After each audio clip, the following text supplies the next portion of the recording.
Ipinagtibay na ang pagtutulungan ng pamahalaan at ng pribadong sektor para sa modernisasyon at pagsasaayos ng Ninoy Aquino International Airport. Inaasahan na mababawasan na kung di ay tuluyang mawawakasan ang mga problema at kontrobersiya sa paliparan. At mismong si Pangulong Ferdinand R. Marcos Jr. ang testigo sa kasunduan. Yan ang ulat ni Sujin Kim. Inaasahang dodoble pa ang passenger capacity ng Ninoy Aquino International Airport. Ito ay sa oras na matapos na ang modernisasyon at rehabilitasyon sa NAIA. Ngayong araw ay nilagdaan na ng Department of Transportation at Manila International Airport Authority o MIAA ang pag-co-grant ng NAIA Public-Private Partnership o PPP project sa nanalong concessionaire na San Miguel Corporation o SMC SAP and Company Consortium. Bukod sa pagpapalaki ng passenger capacity sa 62 million kada taon, layon din itong mapabuti pa ang air traffic sa paliparan mula sa kasalukuyang 40 ATM per hour hanggang sa 48 ATM per hour. This is government's longest attempt, spanning 30 years, to transfer the operations of NAIA to the private sector. It is also the fastest public-private partnership or PPP turnover of a government project at less than 12 months. Ang paglagda sa kasunduan ay sinaksihan mismo ni Pangulong Ferdinand R. Marcos Jr.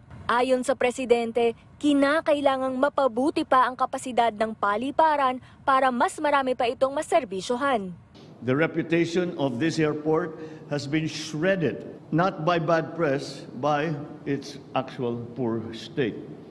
The gateway that should be the red carpet to our country has become a dirty rug that unfairly defined a visitor's first impression. The restoration of this airport should go beyond its physical design and structure. It requires major overhaul. Dagdag pa ni Pangulong Marcos Jr., maraming mga hamon ang kinakaharap ng paliparan na nakakaapekto sa turismo at ekonomiya ng bansa. Sa tulong ng pamumuhunan ng concessionaire sa pagpapabuti ng mga pasilidad, pag-upgrade ng kapasidad at pag-reskill sa mga tauhan nito, inaasahang magdadala ito ng benepisyo sa travel experience ng bawat Pilipino at banyagang biyahero sa Pilipinas. Sa tulong din ng modernization project, bibilis ang pagpasok at paglabas ng mga pasahero sa paliparan.